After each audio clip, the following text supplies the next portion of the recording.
Secret 7 Tarot back around doing our thing. It's for the collective. We're going to get into this nice little reading for, I don't know yet. What we're going to see. Whichever one is the general situation for the first card that comes out, we'll start discussing it, all right? And we'll just go from there. Jehovah, what do you want us to know as far as the collective is concerned?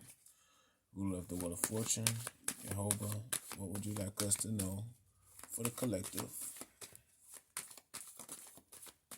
All right. Let's see what kind of info we got going on. All right, we have the Two of Pentacles. All right. Two of Pentacles. Now, the Two of Pentacles is, it's kind of like it's about me kind of energy. But at the same time, it's also in regards to the heavens and the earth. It's like, if I see it, if I think it, I can cause it to manifest. And it's also like stagnancy. You know what I mean? It's stagnancy without the Three of Cups. All right? It is stagnant without the Three of Cups because of the simple fact that although it may be a representative of heaven and earth, the Two of Pentacles, although it may be a representative of the divine masculine, divine feminine, Two of Pentacles, the Three of Cups is the manifestation of a trinity, right? Okay, so with that being said, I'm going to teach you something. I'm going to give you a nice little lesson here. The Three of Cups is not just water energy. It is a three different element of triads, right? It is like from, what do you call, air comes the water, from the water comes the fire, from the fire comes the air, from the air comes the water, from the water comes the fire. All right. So with that being said, it's a trinity effect. It's Jubilee. Why is it Jubilee? Because of the simple fact that we have the three elements, water, air, and fire, that seeks to manifest what they call earth, right? So let's get back to the Two of Pentacles. We get back to the Two of Pentacles. We say, well, where's the Three of Pentacles at? Because the Two of Pentacles is just, the thought of a thing, and that is without regard to the creator being involved. All right, it's like, if I think it, I can do it. Yeah, that's true. But what about the creator giving you the ability to? Right? So the energy grows stagnant. You're pulled between intellect and emotion of the Two of Pentacles, right? At the basis of the situation, we got the Empress, right? Which is the Trinity, which is also the number 3 of the major arcana. All right. You have the Magician as the number 1, the High Priestess as the number 2, right, and the Empress as the number 3, right, which is your wisdom and your understanding, right? It is the door. It is the teaching of where the crossroads meet when it comes to the Trinity and the manifestation of earth. All right. So we have the Three of Wands. Now the Three of Wands, all right, is in regards to the past situation here.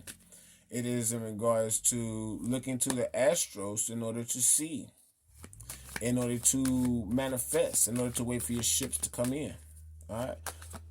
In this case, we're analyzing how the how one grows from the Three of Wands to the Four of Wands, I guess you would say. Because the Three of Wands is like waiting for your ships to come in, but they can't come in without the Four of Cups. See? The Four of Cups is the Four of Cups, a representation for the hand from God. It is the hand that rocks the cradle. It is the hand that mirrors the three cups that's on the ground. It is the manifestation of the hand and the columni of the three elements in the three cups that's there.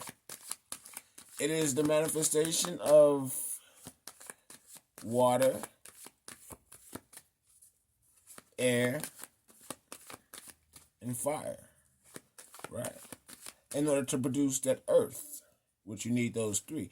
But the three that's on the ground is linked to each other, chained to one another as one solid, functioning body of jubilee and joy, as you see in the Three of Cups.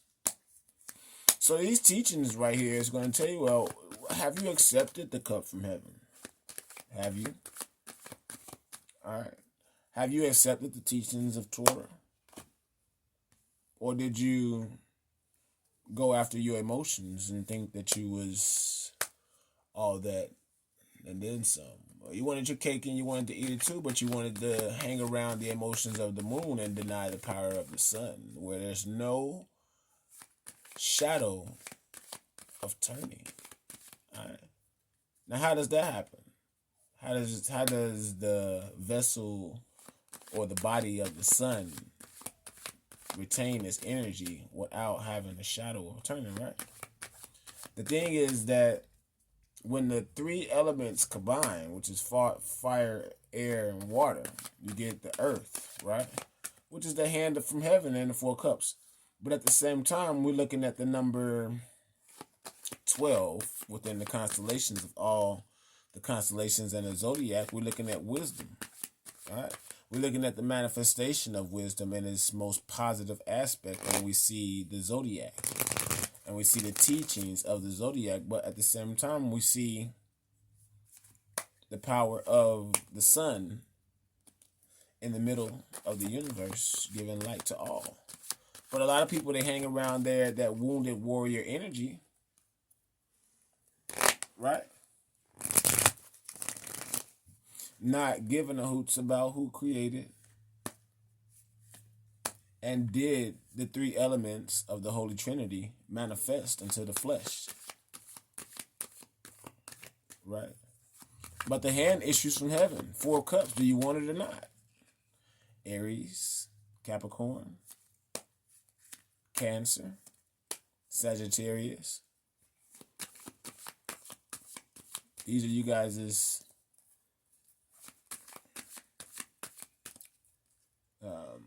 tarot cards is out here. All right.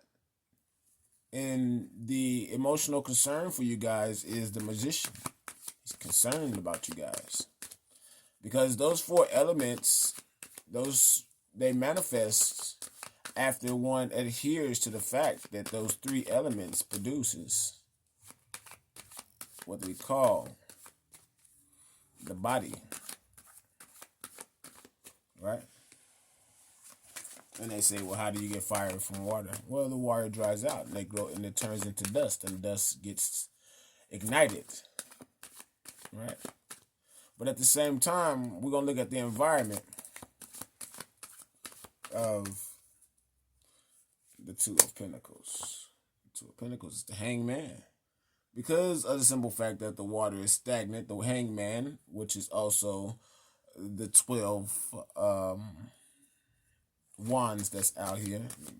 The Hangman represents the number 12. The Hangman is representative of the earth going bad, earth going wild, earth turned backwards. You get what I'm saying? It's kind of like the understanding of the world needs to be turned around. So we're in a Hangman position around this Two of Pentacles of Capricorn. See, Capricorn, this Two of Pentacles, is in a predicament in which they know how to reflect they know how to manifest. Oh yeah, that's fine and dandy. But that's only a reflection of yourself. That's like saying I give no credit to the one who given me this ability, right? Which is the one who created the Wheel of Fortune, right? As we're talking about the hangman going reverse, we're talking about the one who created it, right?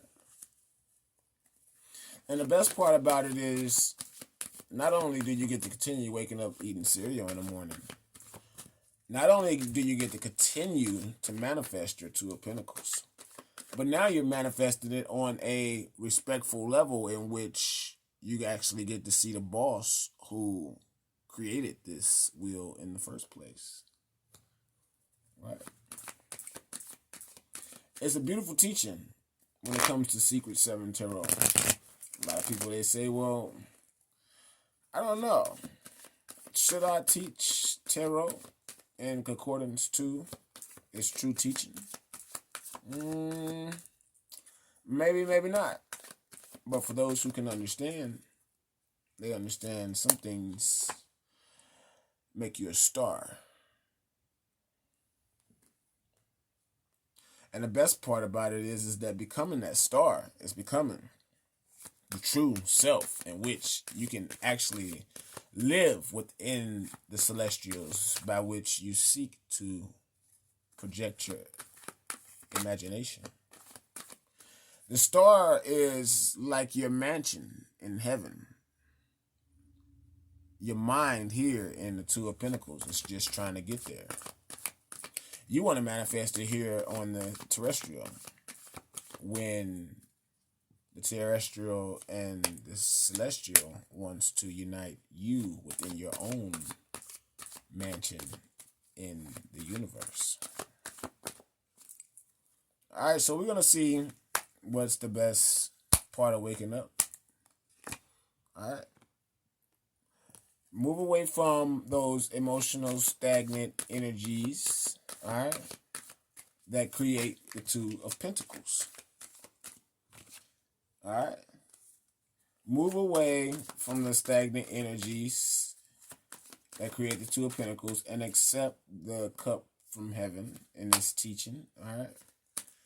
Because we all know that those things is true. If you want to watch the video, you can play it back all you want to. But what's unknown in this situation right now is the fact that you need to move away from stormy waters onto the grass that's greener on the other side, right?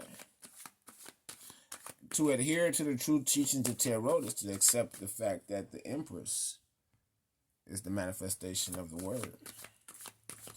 All right? This is where air, water, and fire meets to create that body. And some people say that it doesn't happen. Well, that's like saying, well, air, fire, and water was never holy. All right? The Queen of Swords out here. No nonsense type of lady, but she speaks a lot of truth. This is what's known. All right? This is what's known to the collective in this moment, because you can't allow the negativity of a backward society, you know, that we live in to dictate the path that you should go on. But at the same time, you have to know that you have to gather the understanding in order to see the many particularities, so that you can judge the forest before the trees and start with a fresh cup of a queen, right? The Queen of Cups, she's very fresh, she's very articulate, she's very understanding, she's very vulnerable at times because of the lack of clarity in certain situations. We're going to see what we have. We have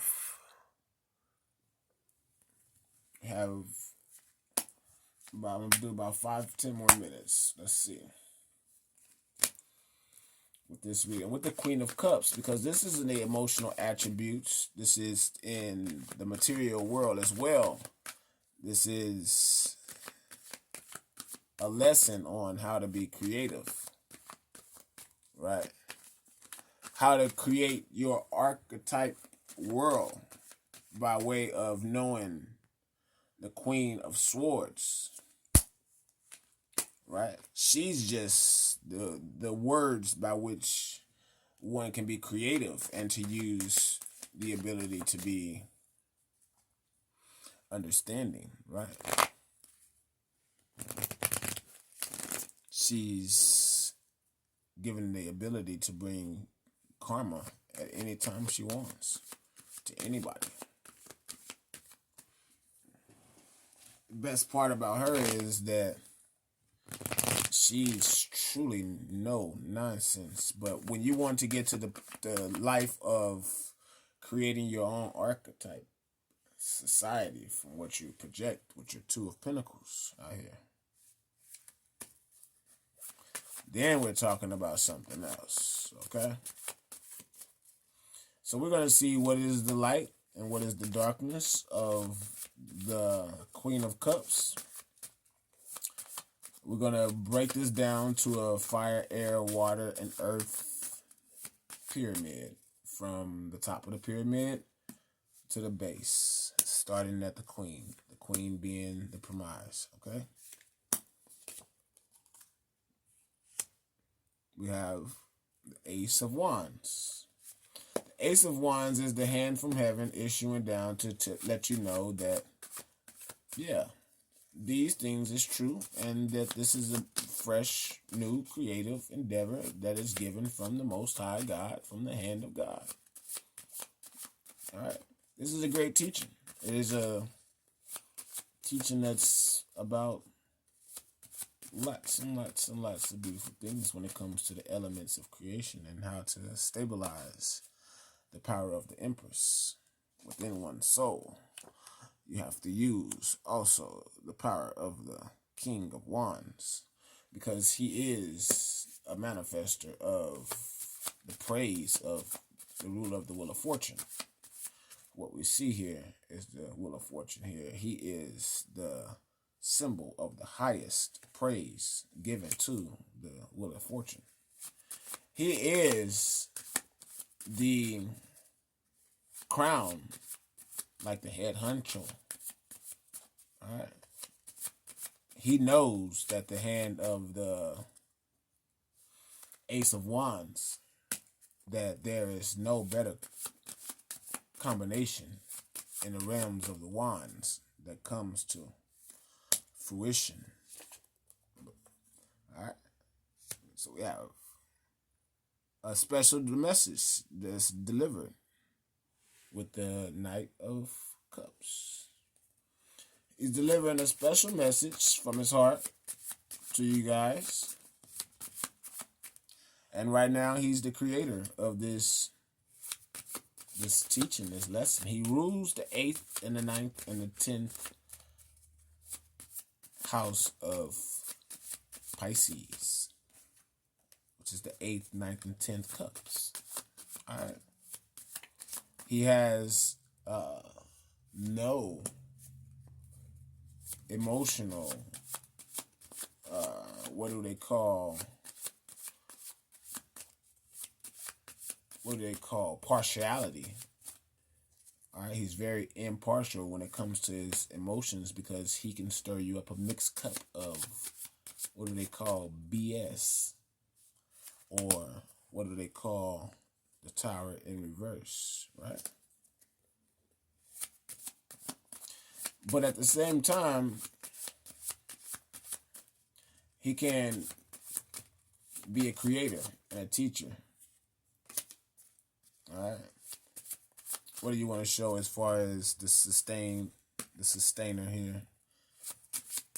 The sustainer. Show what's for the collective, for the sustaining energy. All right. The sustaining energy here is the quick-witted Page of Swords. All right. The quick-witted Page of Swords is It's brilliant. It's like an overseeing authority in a righteous manner, but sometimes in his lower masculine, it can be a bad guy. A very bad, very, very bad guy. It can be yeah. But in his highest, most articulate, and most wise state of mind, he is very, very brilliant. He's like an overseer. He's an authority in his own right. Just like the Queen of Swords is in her own right, the Page of Swords, or the Princess of Swords, right? She is a magnificent authority figure when it comes to knowing and teaching tarot in its totality. She's the sustainer, right? As you see, we have here the Ace of Cups as well. The Ace of Cups it's like new trust in relations with no resistance, right? Remember that. New trust in relations with no resistance, all right? When you understand tarot in its totality, you have the ability to create, manifest new beginnings at any point. But the blessing is that not only can you create, but you can exercise all the temperance that you need. This is a beautiful reading because we have fire here represented by Sagittarius, which is a fire sign. Let's see what the air sign is. Okay. The Empress. Okay. See, I don't know about like all of tarot in its totality, but at the same time, when I see readings that's just, powerful in being able to express, what should be given to the community as a whole, instead of focusing on the wrong things, but focusing on the home, which is the Four of Wands. All right. Talking about the home, the body, the celestial and the terrestrial, the four elements, right? We have the three elements manifesting the one with the Four of Wands, right? The beautiful part about it is the Earth card that comes out here is what's curious to me. Because we have fire, air, water. In this position, we have fire, air, and water. But this is the Earth, or what you would call the fire sign of Aries. Some people get it misconstrued in tarot because it's wood, right?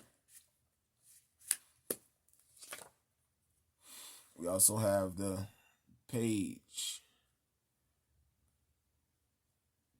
of Wands. All right. So what we're looking at here is how did this Queen of Cups at the bottom of the pyramid come about, and the Two of Pentacles, in which this reading started with. The blessed part about it is that you can like become like blessed in like whatever creative endeavor you choose to take off with if you listen to these teachings. These teachings is going to get you from, it's going to teach you to climb the tarot ladder once the teachings is adhered to. All right. The Empress here, she represents the wisdom and understanding of the Torah. Okay. She sits in the Trinity of the Torah. Right? She's like the mother that has a son and teaches the son to believe in the wisdom of the Torah. Right? That's why she's the empress. Right? We have a lot of beautiful wisdom that's out here. Let me see. I'm going to pull 3 cards.